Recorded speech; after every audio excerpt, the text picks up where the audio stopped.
Hi, this is Scott Garibay, and today I'm going to talk about spacesuits and Star Wars.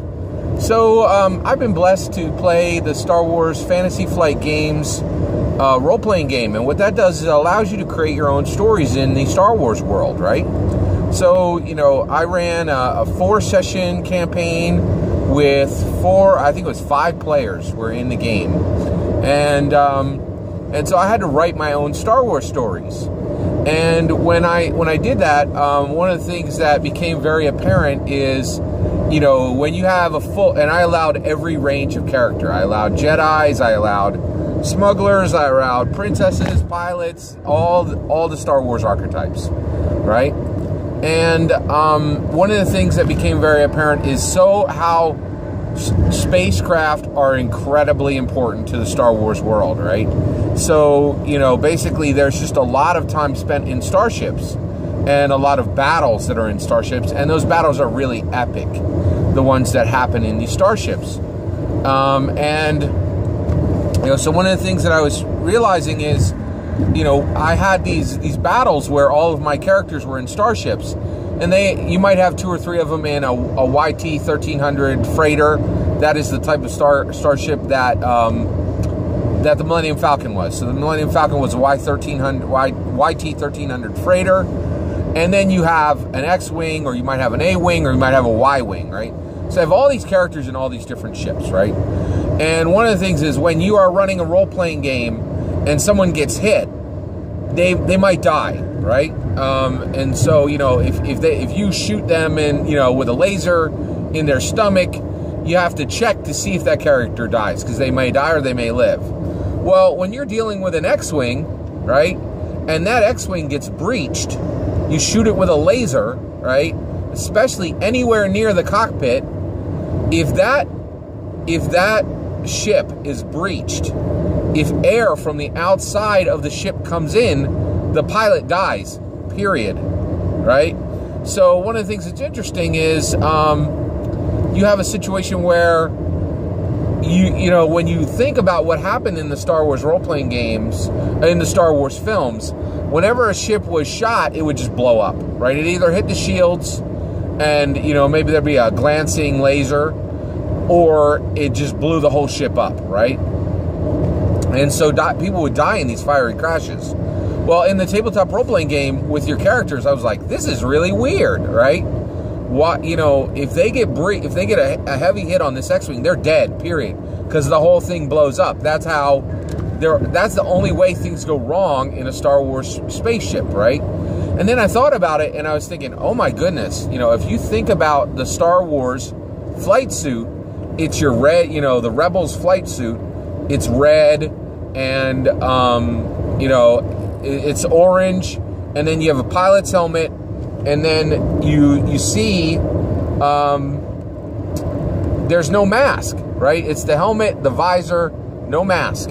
So if a Rebel pilot is exposed to vacuum, they die immediately. There are no sealed space suits in Star Wars. Now, if you think about the stormtroopers, you're thinking, oh, well, are those sealed, right?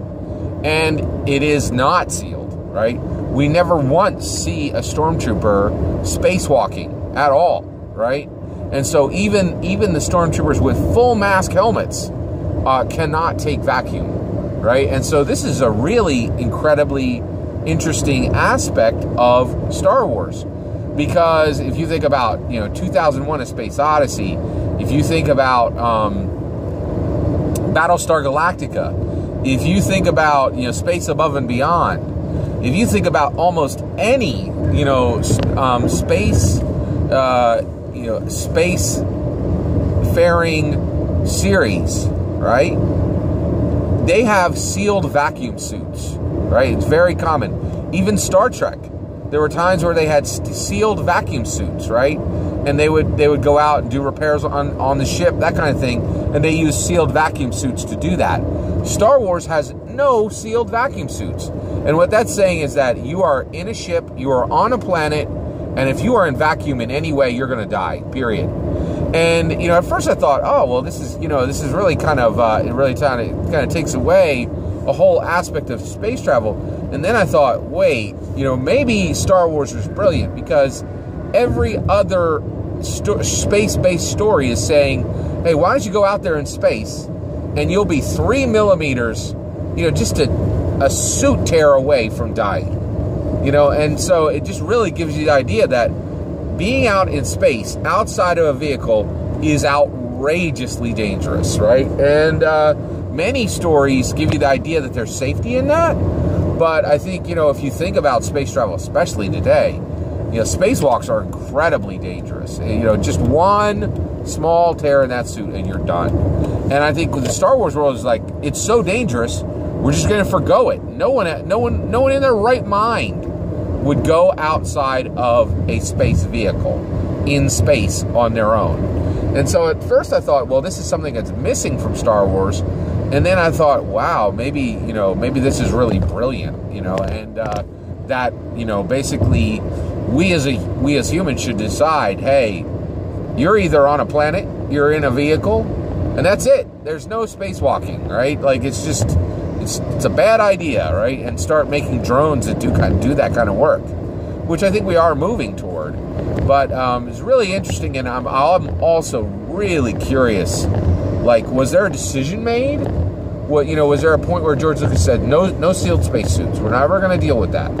And whoever made that decision for episodes 1 through 6, they carried it forward for episode 7. There were no sealed spacesuits in episode 7. So it's just something I learned about the Star Wars universe when I was running a tabletop role-playing game. But as a Star Wars film fan, and a Star Wars book fan, and a Star Wars comic book fan, I really thought that was quite interesting.